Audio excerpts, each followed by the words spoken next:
तो क्या WWE का जो एंड है वो कुछ ज़्यादा ही नज़दीक हमें देखने मिलने वाला है। तो आज इस वीडियो के अंदर उसी बारे में बात करेंगे। सो हेलो रेसलिंग फैंस, तो मेरा नाम है के और आपका स्वागत है मेरे चैनल रेसल न्यूज़ में। आज की वीडियो में जो टोन है वो तो ऐसे ही रहने वाले, क्योंकि जो WWE अब बिल्कुल खराब हो रही है, खत्म हो रही है। और जो WWE मैं देखता था और जो मैं जानता हूँ वैसी तो आजकल बिल्कुल नहीं चल रही है। आर-ट्रूथ के बारे में मैंने पहले ही बता दिया कि जो आर-ट्रूथ है यहाँ पर WWE से बाहर जा चुके हैं और रीसाइन नहीं करेगी WWE। सेम यहाँ कार्लेटो के लिए, और दोनों को यहाँ WWE कैसे जाने दे सकती है मेरे को अभी भी समझ नहीं आ रहा। आर-ट्रूथ तो भाई यहाँ पर जॉन सीना के साथ अभी रिटायरमेंट टूर में यहाँ पर मैच कर रहे थे भाई, समझो यहाँ इतना इंपॉर्टेंस था आर-ट्रूथ का। और आर-ट्रूथ बहुत ही ज्यादा लॉयल थे WWE के। यहाँ WWE में कम से कम 20-25 साल से काम कर रहे हैं और हमेशा WWE के फैंस जो इंटरेस्टेड रहते हैं आर-ट्रूथ को देखने में, कोई भी सेगमेंट हो हमेशा आर-ट्रूथ को पसंद करते हैं। और ये जो टीको है बिल्कुल खराब कर रही है WWE को, पूरा खोखला कर रही है। ये WWE से बस पैसा कमा रहे हैं, इन्हें फर्क नहीं पड़ता जो इनका प्रोडक्ट है कैसा चल रहा है। और इन्हें सच्ची में बिल्कुल भी फर्क नहीं पड़ता कैसा चल रहा है, चलने दो, इन्हें फर्क नहीं पड़ना है, बस पैसे निचोड़ने हैं और कुछ नहीं करना है। और यहाँ पर बात भी कर लेते हैं, आपको ये पता होगा ना कैसे खराब कर रही है। पहले तो बता तो रेसलमेनिया यहाँ पर न्यू ऑरलीन्स से 42 यहाँ पहले ही अनाउंस कर दिया था, पर क्या होता है कैंसिल हो गया भाई। इतना अनप्रोफेशनल हो गया काम WWE कैसे कर सकते हैं। मैं तो ऐसे WWE को कभी नहीं जानता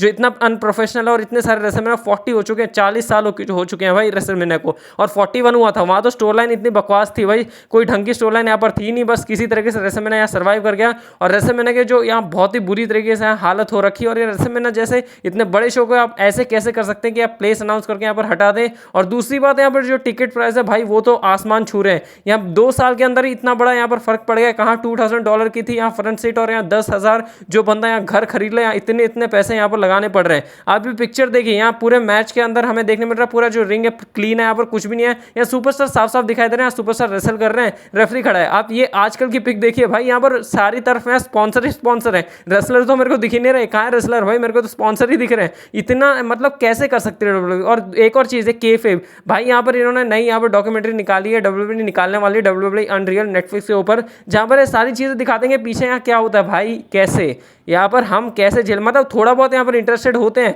थोड़ी थोड़ी चीज़ें दिखती हैं वो ठीक है, पर यहाँ पूरा मतलब एक्सपोज कर दो, खत्म कर दो। केफेब नाम की कोई चीज़ ही नहीं है, कैसे कर सकते हैं। विंस मैकमैन ऐसा नहीं करते थे भाई, वो बहुत स्ट्रिक्ट थे। आप ये पिक की देख लीजिए, यहाँ पर जब सीएम पंग रॉ में आके कुछ उल्टा सीधा बोल रहे हैं रॉक को, और यहाँ पर WWE खुद ही यहाँ पर पोस्ट कर रही है इनकी पिक्चर, यहाँ पर कैसे बैक स्टेज यहाँ पर मिल रहे हैं भाई, ऐसा तो कभी नहीं हो सकता था। और बाकी भाई जॉन सीना का फेयरवेल टूर भाई, इसके बारे में तो रहने ही दो भाई, बात ही मत करो। ये तो पूरी तरीके से एक डिजास्टर चल रहा है अभी, बिल्कुल बुरी तरीके से। हाँ कहा था जॉन सीना रियून करेंगे रेसलिंग, पर यहाँ जिस तरीके से चल रहा है ना, वैसा मेरे को नहीं लगता जॉन सीना उस वे में करने वाले थे, क्योंकि जॉन सीना जो स्टोरी है ना बिल्कुल बकवास चल रही है। रैंडी ऑर्टन के साथ स्टार्टिंग में मैच करा दिया भाई, पता है रैंडी ऑर्टन हार जाएंगे, फिर क्यों, मतलब इनको लास्ट में कराना चाहिए था ना, वहाँ पर थोड़ा सा तो कुछ अनप्रेडिक्टेबल रहता। और बाकी यहाँ पर क्या हुआ था इनकी स्टोरी लाइन में, चलो वो भी ठीक है कि पहले करा दिया, कुछ बढ़िया यहाँ पर स्टार्टिंग देनी थी भाई। 3 बार आए जॉन सीना, तीनों बार आर के खा के बस चलेगा, और कुछ ज़्यादा खास नहीं हो इनके यहाँ पर स्टोरी बिल्डर, मैच ने बचा लिया बस। और बाकी यहाँ पर जो रॉक है उन्होंने अलग यहाँ जॉन सीना का खराब कर दिया रिटायरमेंट टूर। फिर उसके बाद ऑस्टिन थ्योरी, एक और चीज़ के बारे में बात करते हैं। ऑस्टिन थ्योरी यंग है, यहाँ WWE फैंस उन्हें पसंद करते हैं, उनका फिजिक है, मतलब जो भी एक रेसलर को चाहिए होता है। हर बंदा बोलता है रेसलर को क्या चाहिए होता है, माइक स्किल चाहिए होते हैं, लुक्स चाहिए होते हैं, जो अच्छा रेसल कर सके, और 2-3 चीज़ें और चाहिए होती है, सारी ऑस्टिन थ्योरी के अंदर है भाई। ऑस्टिन थ्योरी जब विंस मैकमैन थे यहाँ पर, ऑस्टिन थ्योरी को rock, stone cold, Brock Lesnar और यहाँ पर रोमन रेंस, रैंडी ऑर्टन, इतने बड़े बड़े स्टार्स है। अंडरटेकर भी प्रेस करते थे कि बोलते थे ऑस्टिन थ्योरी एक बिग थिंग है और इतना बड़ा स्टार बना सकते थे, पर यहाँ पर बिल्कुल खराब कर दिया। यहाँ पर कहाँ पड़े हैं किसी को नहीं पता ऑस्टिन थ्योरी कहाँ है। पर विंस मैकमैन होते थे वो यहाँ पर जॉन सीना, रैंडी ऑर्टन जब यंग आए थे 24-25 साल के, उसी टाइम इनको इतना बढ़िया बुक किया, और आज देखिए कितने बड़े स्टार हैं। आपको पहले से बुक करना होता है। बहुत लोग यहाँ पर क्या बोल रहे हैं कि ये ट्रिपल एच की गलती है। भाई मैं सीधी सी बात बता दूं आपको, अच्छी तरीके से समझाता हूं भाई, ट्रिपल एच की इसमें कोई भी गलती नहीं है। ट्रिपल एच यहाँ पर पूरी अच्छी तरीके से कंट्रोल के अंदर है, यहाँ पर ऊपर से ऑपरेट किया जा रहा है ट्रिपल एच को। ट्रिपल एच की स्टोरी लाइन जब चाहे वो अपनी मर्जी से बदल देते हैं। ट्रिपल एच ने जो प्लान कर रखा वो करने नहीं देते। आपको एक हॉल ऑफ फेम की स्पीच तो याद ही होगी ट्रिपल एच की, वहां पर उन्होंने रॉक को कुछ भी मेंशन नहीं किया, उन्होंने विंस मैकमैन की तारीफ की, पर रॉक की नहीं की। आपको पता है विंस मैकमैन का नाम नहीं लिया जाता, उनकी तारीफ करी उधर, और रॉक का तो नाम ही नहीं लिया। रॉक और ट्रिपल एच के बीच में हमेशा से टेंशन रही। आप ये छोड़िए ना, आपको ये तो पता ही होगा, रॉक आए थे ऑनलाइन और उन्होंने बताया कि कैसे ट्रिपल एच के प्लान थे रॉक को लाने के लिए रेसलमेनिया 41 में जॉन सीना का मैच में। लोग यही चाहते थे देखना रॉक उधर आए, इन्वॉल्व हुए, पर नहीं, उन्हें स्टोरी लाइन से फर्क थोड़ी पता है। ट्रिपल एच की जो बढ़िया सी उन्होंने आप पैक करके रखी स्टोरी लाइन, उससे बिल्कुल ही फर्क नहीं पड़ता। रॉक वहां ठुकरा गए, बोले जॉन सीना को ही कर करने दो भाई। तुम क्यों आए थे फिर स्टोर लाइन के अंदर, जॉन सीना रिटायरमेंट टूर के अंदर नहीं आना होता तुम्हें? या ट्रिपल एच की जो भी स्टोर लाइन है वो उनको सारा खराब कर देते हैं, ऊपर से आता है बोलते हैं अच्छा नहीं है ये करो, और बाकी ट्रिपल एच को मन की तो करने दे ही नहीं रहे। ट्रिपल एच की सारी स्टोर लाइन ऊपर नीचे कर दे रहे, तो कैसे वापस यहाँ पर समेटे उन सारी चीज़ों को जो यहाँ पर चल रहा है। तो बाकी एक बात और बता दो, जो ट्रिपल एच है ना, उन्हें पता है बिजनेस के बारे में, उन्होंने विंस मैकमैन के साथ अच्छी तरीके से काम किया है, उन्हें पता है अच्छी तरीके से कैसे यहाँ पर जो डब्ल्यूडब्ल्यू हैंडल कर सकते हैं। पर नहीं हो रहा है यहाँ पर। दो तीन चीज़ें, हाँ बहुत सारी चीज़ें ये भी है कि कैसे वो रिलीजेस हुए तो वहाँ ट्रिपल एच रोक सकते थे, या आतुर को भी रीसाइन कर सकते थे भाई। अगर उन्हें बोल रहा है कि नहीं यार हमें नहीं चाहिए, प्रोडक्ट अच्छा नहीं है, हम इसे पैसे क्यों दें, तो फिर ट्रिपल एच उसमें क्या ही कर सकते हैं। ट्रिपल एच को कंट्रोल किया जा रहा है और कुछ नहीं। ट्रिपल एच को यहाँ पर बस इतना बताया जा रहा है कि ये कर, और ऊपर से जो बोल रहे हैं बस वही करना पड़ रहा है ट्रिपल एच को, और ट्रिपल एच ज़्यादा कुछ कर भी नहीं सकते हैं। और मैं तो ये कह रहा हूँ ट्रिपल एच को भी निकालेंगे, देखना बोलेंगे ट्रिपल एच यहाँ कर नहीं रहा है, ये सारे जितना भी यहाँ जो ब्लेम है ये सारे ट्रिपल एच के ऊपर डाल देंगे। आरतू वगैरह गए, ये बोलो कि ट्रिपल एच ने किया, ट्रिपल एच की वजह से ट्रिपल एच को निकाल देंगे, फिर और कोई आगे बैठेगा, और फिर तो सत्यानाश ही है भाई। अब ये पिक देखिए, ये पिक अगर आपको अभी भी आप पर्सन यहाँ पर नहीं याद आया तो ये है विंस मैकमैन। यहाँ जब से डब्ल्यूडब्ल्यू स्टार्ट हुई है तब से विंस मैकमैन है, और विंस मैकमैन ने एकदम अच्छी तरीके से डब्ल्यूडब्ल्यू को पाला पोसा और बड़ा किया, और आज इतनी बड़ी हाइट्स पे, कहाँ डब्ल्यूडब्ल्यू कुछ भी नहीं थी, कोई जानता भी नहीं था, और इतनी बड़ी हाइट्स में।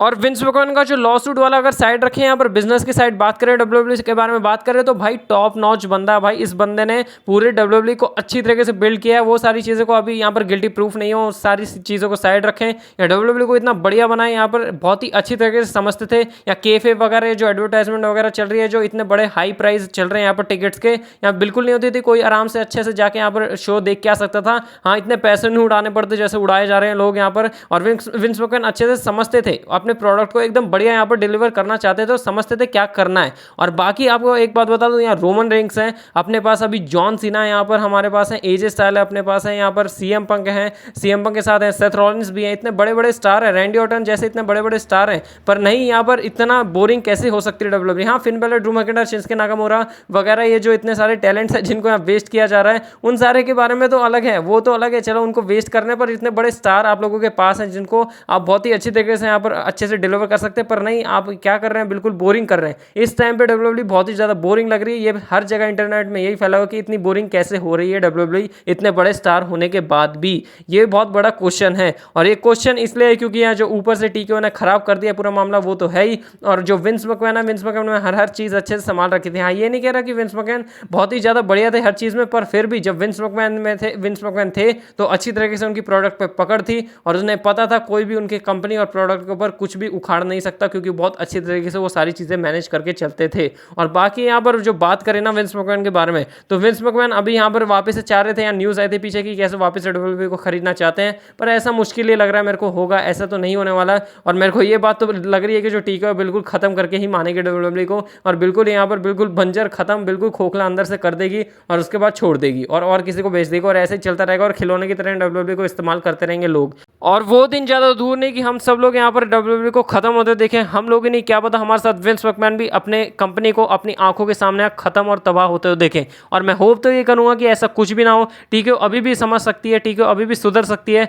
और ये जो सारी चीज़ें इंटरनेट पे चल रही हैं कि कैसे डब्ल्यूडब्ल्यू बहुत ही खराब हो जा रही है, टीके इस सारी चीज़ों को देख के अभी भी यहाँ पर डब्ल्यूडब्ल्यू को बचा सकती है। अगर यहाँ टीके बस एक चीज़ अगर टीके पैसे के बारे में ना सोचे ना, तो डब्ल्यूडब्ल्यू अभी बढ़िया कर सकती है। और यहाँ पर क्रिएटिव जो कंट्रोल है उसको थोड़ा लूज किया जाए, कि ये नहीं कि आप बीच में इंटरफेयर करें आके, ये दो चीज़ भी हो गए ना, बहुत बढ़िया यहाँ पर डब्ल्यूडब्ल्यू अभी भी कर सकती है, और अभी ज़्यादा कुछ बिगड़ा नहीं है। और जो डब्ल्यूडब्ल्यू एक नाम है ना भाई, बहुत अलग, ये बहुत अलग ब्रांड है भाई। यहाँ पर हर दुनिया में कोई ना कोई बंदा किसी ना किसी वजह से जानता है, कोई रॉक, कोई स्टोन कोल्ड, कोई अंडरटेकर, कोई रोमन रेंस, कोई जॉन सीना, किसी ना किसी वजह से तो आप जानते होंगे कोई नाम से WWF, क्योंकि उनके ज़माने का WWF था, या WCW, किसी ना किसी वजह से WWF को जानते होंगे। और हर दुनिया में हर बंदे को कुछ ना कुछ तो WWF के बारे में पता ही होता है, भले ही वो देखता हो या ना देखता हो, पर हमेशा उस बंदे को ये तो पता होगा WWF एक चीज़ है, एक नाम है, एक ब्रांड है। और भाई सच बता रहा हूँ, जो then now forever you together वाला जो इनका स्लोगन है ना, मैं चाहता हूँ ये हमेशा बरकरार रहे। मैं तो ये सोचता था भाई रेसलमेनिया 100 में क्या होगा भाई, क्या होने वाला है रेसलमेनिया 100 में, और जिस तरीके से जो हालत चल रहे हैं वो बहुत ही ख़राब है। पर मैं यही चाहता हूँ, यही होप करता हूँ, और आप भी कमेंट सेक्शन में लिखें कि WWF वापस से यहाँ पर बहुत ही अच्छी हो जाए, और जैसे हम जानते हैं WWF को वैसे ही हमें देखने मिले, देन नाउ फॉरएवर टुगेदर। और ये जो स्लोगन है ये सच्ची में मीन करे, और हम रेसलमेनिया 100 देखें बहुत ही हंसी खुशी से, और टीके ये सारी चीज़ें को समझ जाए।